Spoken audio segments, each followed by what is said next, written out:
Hello and welcome here to TalkFCB and welcome back to the channel, guys, and welcome today to a very, very happy place, because what a win that was tonight here for Barça to go to Girona, a team that have troubled us. This is a very, very good team, let's not forget that, and to win by 4 goals to 1 in their own stadium. Again, no fear, absolute conviction in the way that we're playing, and it's 5 out of 5 wins, maximum points in La Liga. We stay 4 points clear, and just the goals today, absolutely extraordinary. Yamal at the double, Olmo, what a strike, and Pedri's goal was absolute art as well, and there was even a red card at the end. It all got a bit crazy towards the end of the game, but what a time this is. Amazing for Barça, amazing from Hansi Flick, and come on guys, all together here, let's discuss this. But I would like to kick off here today, guys, with an extra special super thanks shout out, because I want to wish a very happy birthday today to Dennis there. A super thanks here sent in by his brother David. Dennis turns 24 today, and what a win to celebrate your birthday. And yet again,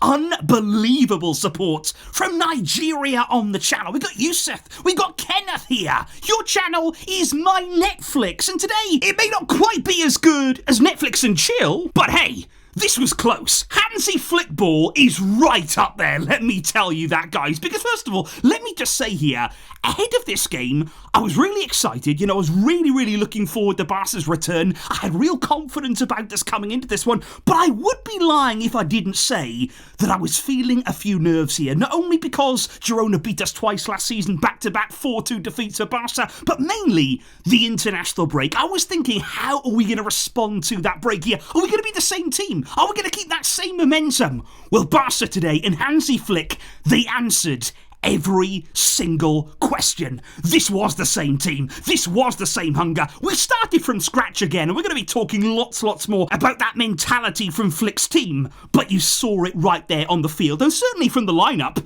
we definitely picked up where we left off. Flick, no changes at all. He knows his strongest team right now. He's sticking with it, and why wouldn't you? It was a phenomenal performance against Valladolid, and it was exactly the same today. Players right now are showing such chemistry in the way they're going about their games, and I would just like to say, guys, right throughout this game, and especially in the first half, you watch how many times Barca dispossessed Girona in their own half there, right up in the final third. We were winning the ball back in really dangerous areas, and Girona are a team who like to play the ball out the back, and this is where you're going to see Flick's pressing at its absolute best here, because we were turning the ball over, really hurting them, and because they lost the ball so many times in key areas, that makes you nervous as a team, and those nerves, they spread like wildfire, and Girona did not know what to do today. They couldn't get out of their own half for much of the game, and that is why the first goal, no surprise at all, it comes from Yamal being on the front foot there, hunting the ball down, winning it back in such a great area, because then all he's got to do is beat the goalkeeper, and doesn't he do that well there? One-on-one, it's an emphatic finish there, the calmness about his game, the composure at 17 years old. Look at what he is doing. Look at the way here today. He really did send us ahead and put us even further ahead against Girona, because just 7 minutes later, there's a free kick there crossed in by Rafinha. It's half cleared there. Lewandowski, I think, gets the assist on this one, and it rolls there to the edge of the box. Who's waiting? Lamine Yamal is there again. And again, he doesn't even take a touch. He's not waiting around here, setting himself, making sure that he can get the right angle. He's thinking he's so confident right now.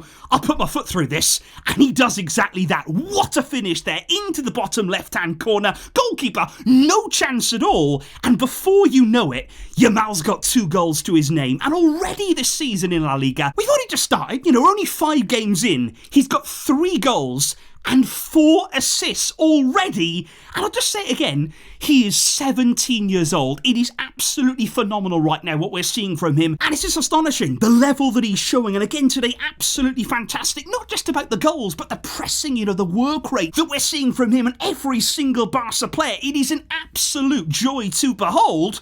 But we did have a bit of a scare, didn't we, just before half-time in this game right here, because a penalty was actually given in favour of Girona there. It was given against Inigo Martinez. And I want to clear this up, guys, because that's been quite a lot of confusion, and on social media as well, because many people there are surprised that it was overturned by VAR. But I think the rule is very, very clear on this there, whereby that ball comes off Alejandro Balde. You know, it doesn't directly go into the arm of Inigo Martinez. It's not as though a cross has come in and he's intercepted it there with his arm. The cross actually goes to Balde. It comes off his chest, then hits the arm of Inigo Martinez, and also from very, very close by. Such a close distance there that it is. So that's the reason why VAR looked at that back, saw that it came originally from Balde, off his teammate, and onto Inigo's arm, and then they have overruled the call. And obviously, VAR, it's not always that clear, you know, what they're thinking, what they're doing. I mean, hey, we saw a few strange decisions last night at the Anoeta, so I don't think we need to go too far into that. But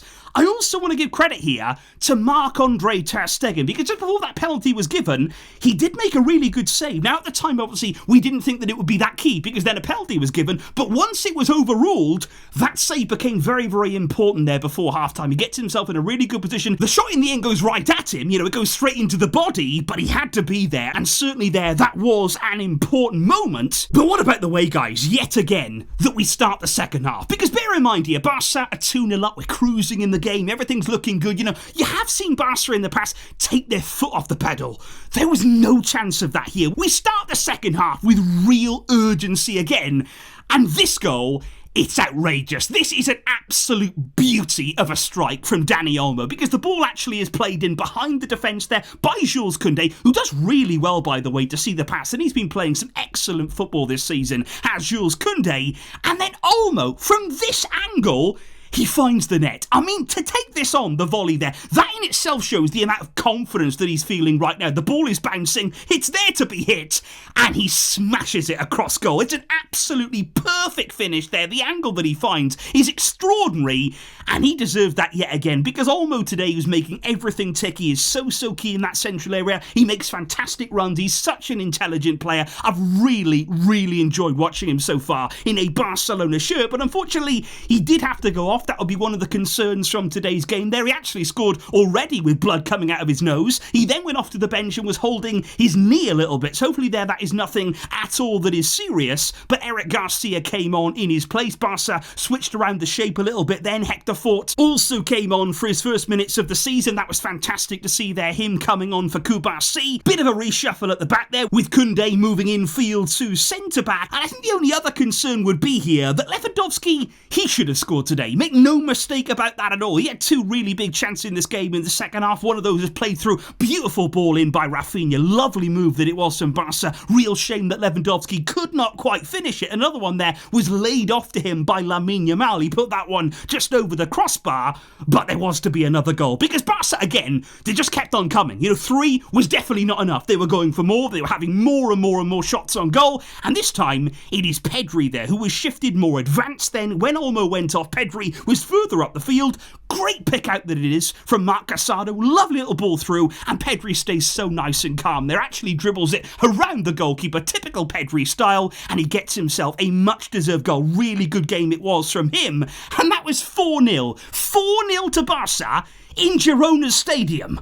But then it did get a bit weird, because I don't really think here that Hansi Flick will be too happy with the way the game ended. I think, to be fair, we didn't really help ourselves at all, because Marc-Andre ter Stegen, I don't really know what he's doing coming out of his goal that far. He's actually beaten to it by Porto. He goes around him, and then Girona actually get themselves back in the game just a tiny bit, make it 4-1 there with 10 minutes to go. Then it got even more strange, though, because then Ferran Torres gets himself sent off. I mean, what is he thinking there? A lot of people have made the joke there that the shark smelled blood. And I mean, maybe he did, because what on earth are you doing? He goes in with a really high challenge. And it's not the first time we've seen this from Ferran. I remember there that he got sent off against Atletico Madrid, sort of fighting off the ball. I mean, sometimes it just seems as though he's got to do something. And today, he got himself sent off. So we were down to 10 men there for the final stages of the game. Very strange and unnecessary, but what an amazing win for Barca. And could I just tell you guys, could I just remind you here that we've won 4-1 away at Girona. We won all of our opening 5 games in La Liga, playing incredible football in the process, and yet this is still a team that is without Gavi, Frenkie de Jong, Ronald Araujo, Andreas Christensen, Ansu Fati, Marc Bernal, Fermin Lopez. All of those players are still to come back into this team. What we are seeing right now from Barca and from Hansi Flick, it is nothing short of remarkable. It is so incredibly exciting. And this victory here, it only adds to the excitement. It only adds to the momentum, the confidence of this team right now.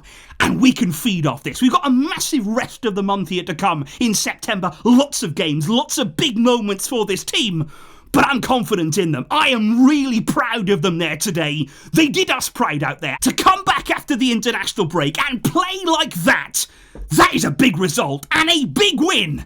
Now, please let me know, guys, in the comments down below, what you made of it. What are your takeaways? What are your standouts? Who are your best performers on the day here for Barca? I want to know all of the feelings, all of the emotions that you've been going through. Because like I said before, this is a feeling that we absolutely love. This is what we've waited for. And now we are going to enjoy it. I will see you all soon, guys, where there will be lots more on the way, lots more excitement about this fantastic team. I will catch you all then for that. And I thank each and every one of you for the amazing support here on the channel. What a time we're having. But until next time, guys, as always, Vejka, Real Barça.